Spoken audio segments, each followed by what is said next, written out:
Learning to avoid damage on last row at Warden is one of the hardest parts of TOA, but crucial to be consistent in high invocation raids. I'm going to make this guide easy for anyone to understand, while still giving you all the information you need to be a master on last row.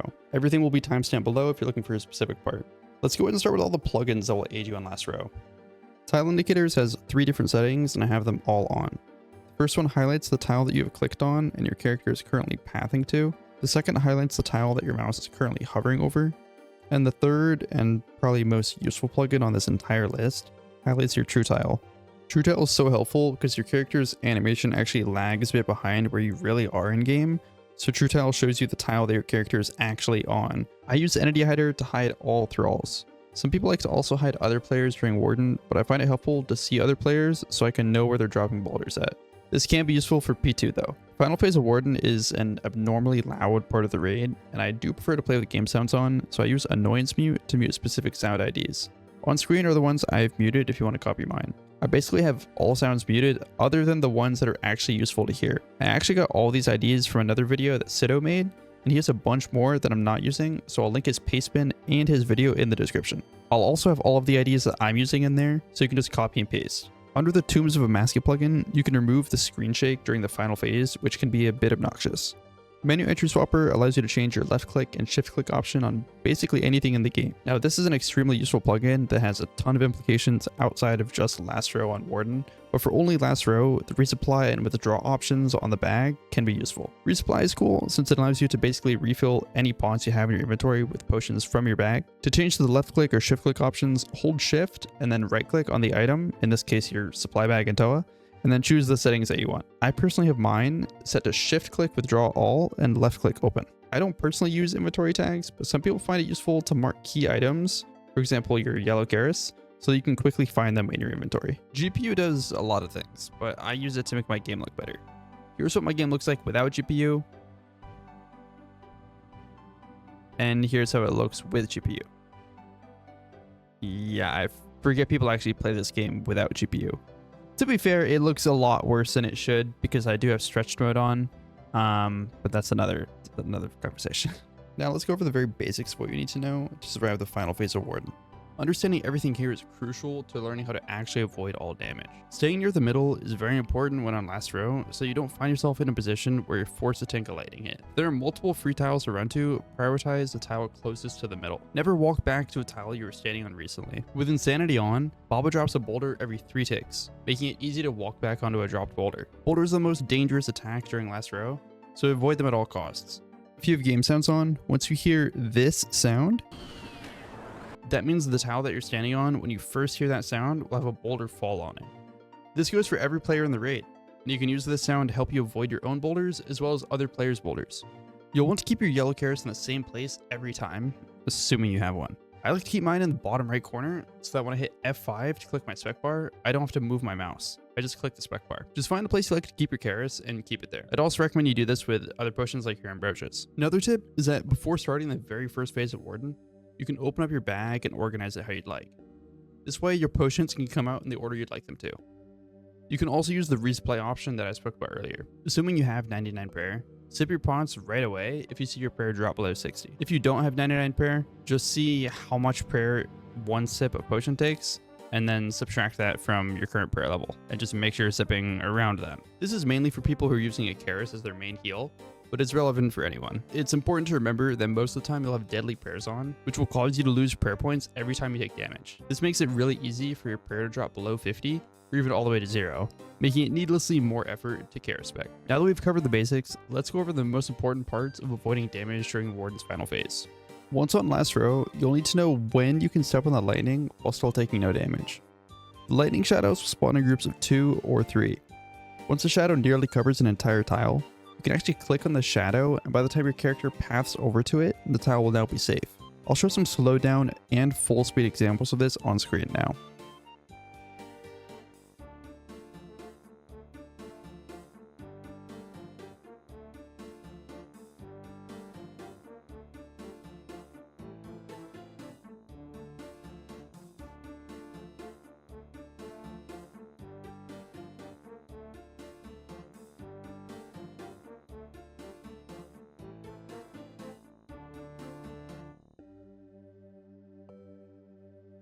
Getting this timing down is a key part to being comfortable on last row.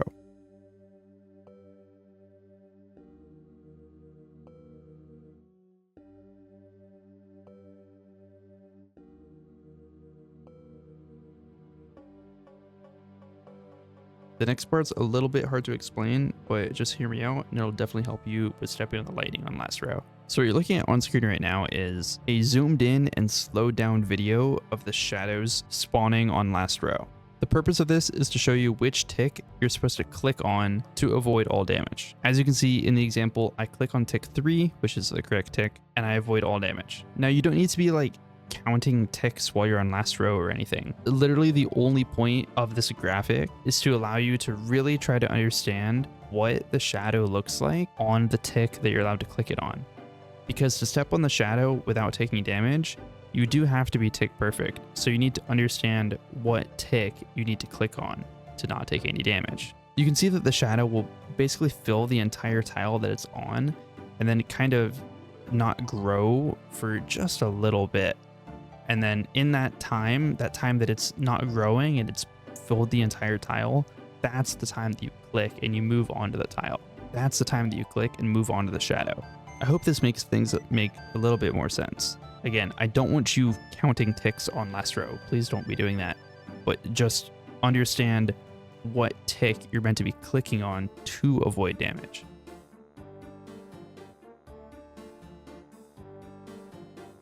An easy way to avoid damage while maintaining DPS before last row, but still during the enrage phase, is to attack Warden and then move a few times onto safe tiles and then attack again. And then just keep this up. If you're using a shadow, you'll be able to tick perfectly run to 4 different tiles before being able to attack again. In the clip playing on screen, I often find myself only clicking 3 times rather than 4 before I attack Warden.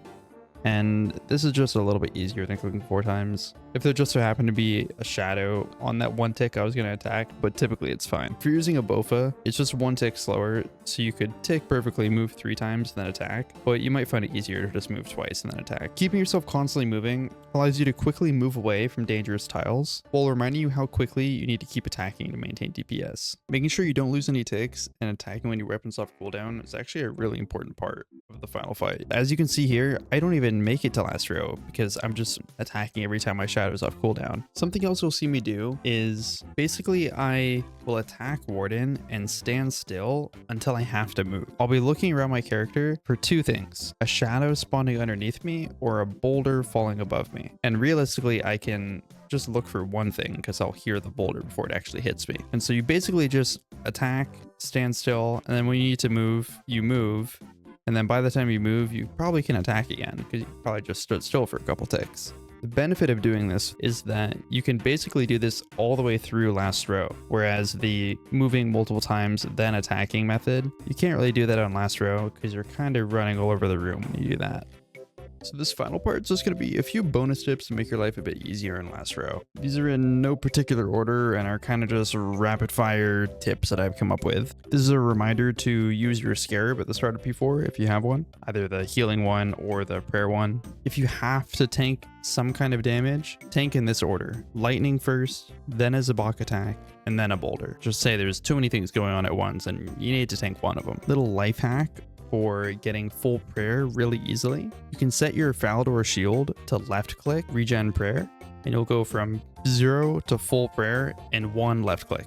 Pretty cool. There's actually a last row simulator that I'll link in the description below. It's kind of clunky and I have never really been a fan of it, but it could definitely be useful, so I'll link it below. Now, if you want to get some real in-game last row practice, what you can do is go into a really low invocation raid, like literally 0, or what I'll do is I'll go into a 90 invocation raid with Feeling Special and Insanity on, and then get to last row ASAP, and you can basically just sit there and not attack the boss and get your practice in. And then if you die, it only takes like 2 minutes to go from the start of Warden back to last row again, and you can repeat this as many times as you'd like. This is a quick reminder that the Baba boulders do spawn a shadow underneath them when they're falling, so don't get baited by them thinking that it's an actual like lightning shadow when it's a Baba boulder shadow.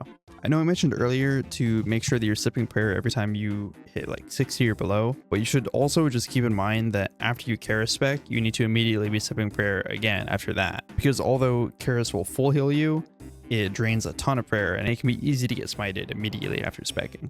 Your salt will top up your stats back to 125 every 15 seconds. So if you drink your brews on 15-second intervals, your stats will actually never drain when you're sipping brews. There's a plugin called Better Overload, which will highlight your salt timer every 15 seconds to remind you. But honestly, it's a bit much to expect someone to be paying attention to the 15-second intervals on their salt timer while doing last row.